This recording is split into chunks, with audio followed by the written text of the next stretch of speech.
हमारे यहाँ कोरोना से इंशाल्लाह नहीं मरेंगे। और मुसलमान कोई डरता है मौत से?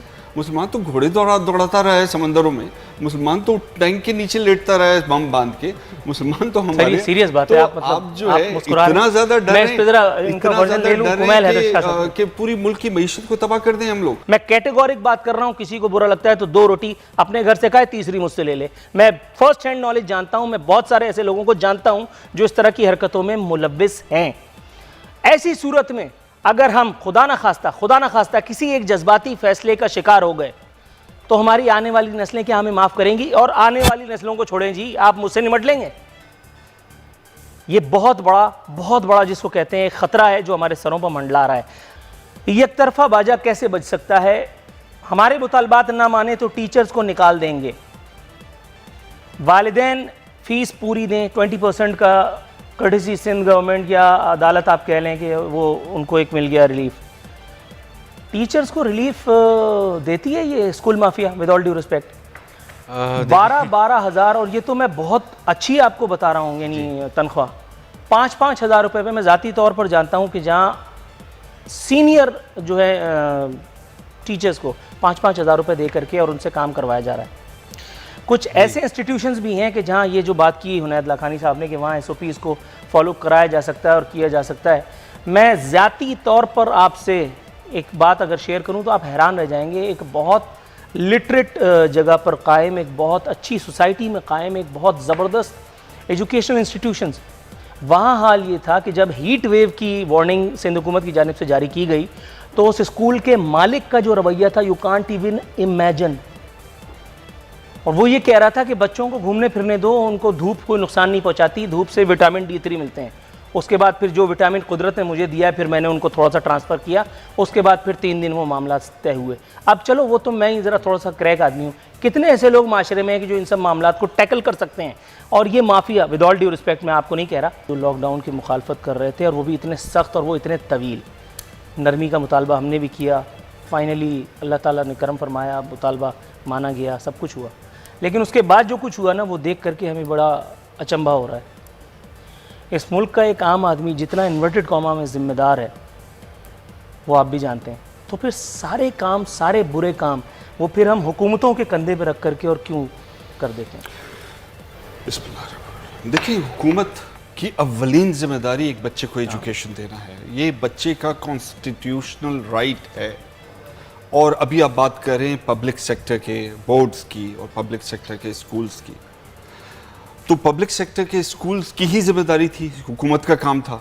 अभी जैसा मैंने आपको बताया कि 25% बच्चा सिर्फ पब्लिक सेक्टर में जाता है और वो जो है एक सेंटेंस भी नहीं लिख सकता, तो हुकूमत तो फेल होगी ना जी। ठीक। अच्छा, पब्लिक सेक्टर स्कूल्स का हाल क्या है? किसी से ढका छुपा नहीं है, बाथरूम्स हैं नहीं, ना बच्चों के पास ना बच्चियों के पास, छत और पंखे हैं नहीं, फर्नीचर है नहीं, गधे घोड़े कुत्ते बंधे हुए हैं स्कूल में, पार्क्स है नहीं, पढ़ाई के लिए जो टीचर है वो प्राइमरी और सेकेंडरी की स्पेलिंग लिख नहीं सकता, जिनको भर्तियां की हुई हैं वो या तो किसी साईं के पास कुक है या किसी का ड्राइवर है। तो ये तो हमारा हाल है। तो हुकूमत जिम्मेदार नहीं है तो और कौन है? मैं जिम्मेदार होऊंगा या आप होंगे? What about private institutions? हमने तो अपने बच्चों को private institutions? हमने तो अपने बच्चों को प्राइवेट सेक्टर में करा लिया क्योंकि हम अफोर्ड कर सकते थे। लेकिन आज भी आप देखें, मिल्क की टॉप पोजीशन पे जो लोग पहुंचे हुए हैं वो इन पीले स्कूलों से पढ़ के पहुंचे। जी बिल्कुल। क्या ये जनरेशन में से बच्चा निकल सकेगा कि उस पोजीशन पे पहुंचे?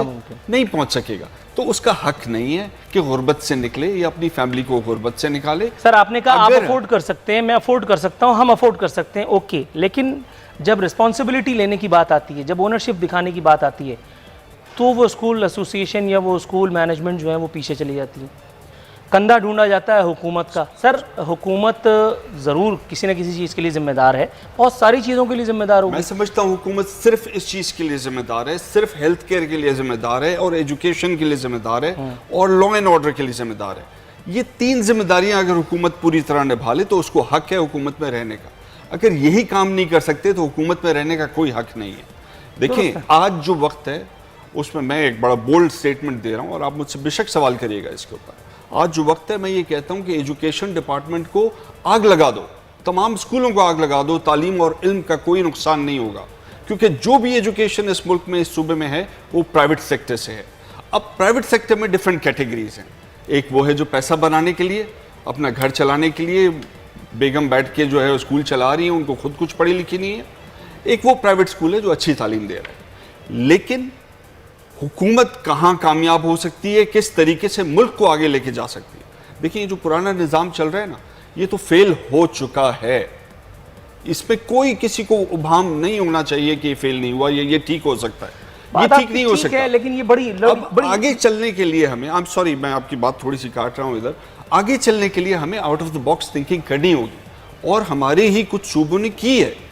पंजाब में बहुत अच्छी तरीके से उनका एजुकेशन फाउंडेशन जो है वो वाउचर्स दे रहा है बच्चों को, और वो बच्चे जो हैं वो अपनी पसंद के प्राइवेट स्कूल में पढ़ रहे हैं, और पेरेंट्स डिसाइड कर रहे हैं कि ये स्कूल ठीक है या नहीं है, और वो 1000 रुपए का वाउचर है, और उस 1000 रुपए के वाउचर के लिए प्राइवेट सेक्टर compete कर रहा है, अपने आप को इंप्रूव कर रहा है। वही एक तरीका। आज आपके पास कॉस्ट क्या है पब्लिक सेक्टर में बच्चे की?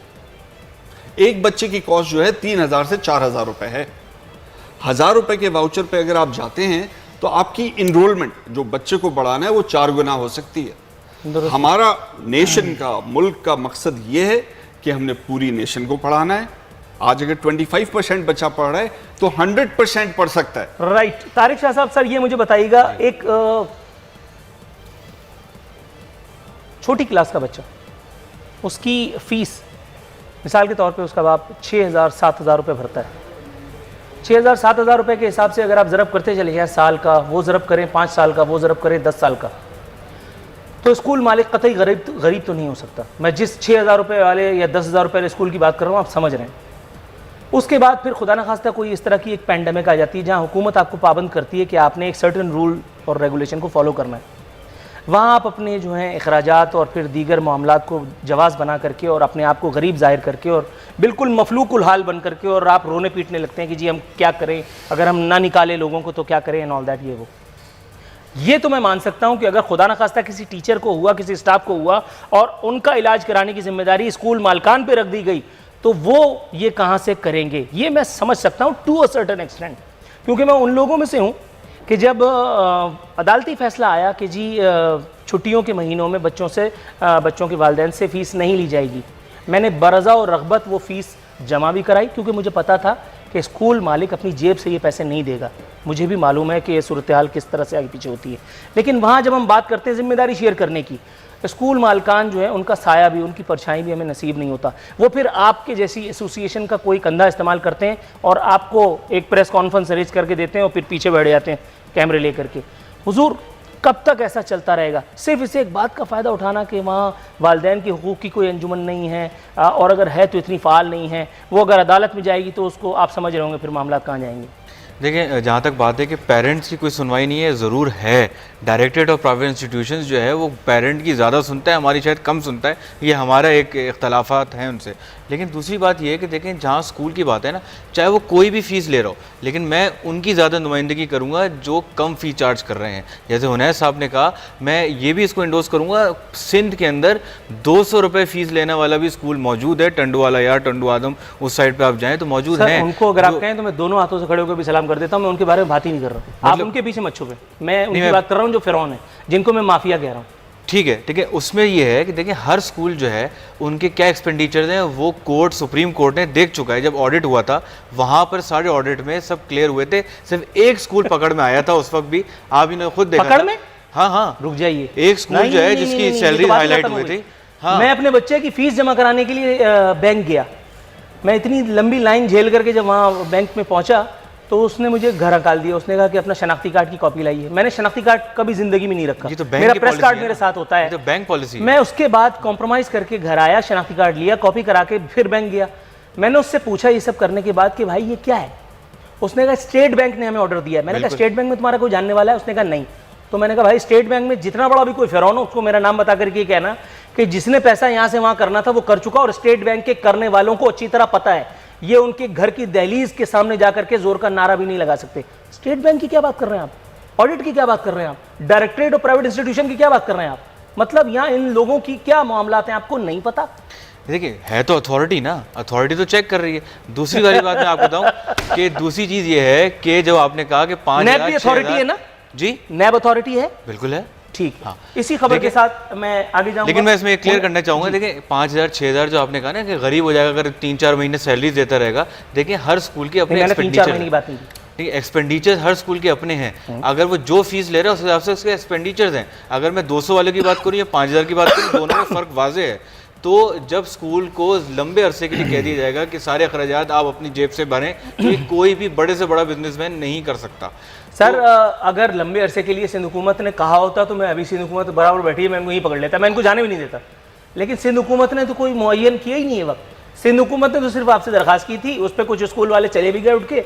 मेरे पास एक वालिद का फ़ोन आया, वो बेचारा सिर्फ रोया नहीं, उसने कहा भाई मुझे बाहर खड़ा किया हुआ है धूप में, जो तजलील मेरी हो रही है वो अलग बात है, और वो ये कह रहे हैं कि हम किसी अदालती हुक्मनामे को नहीं मानते हैं, नो 20% ऑफ, पूरी फीस जमा कराओ वरना तुम्हारा बच्चा फारिग कर देंगे। मैं यही तो बताना चाह रहा हूँ, अदालत ने 20% पे बाउंड नहीं किया। अदालत ने कहा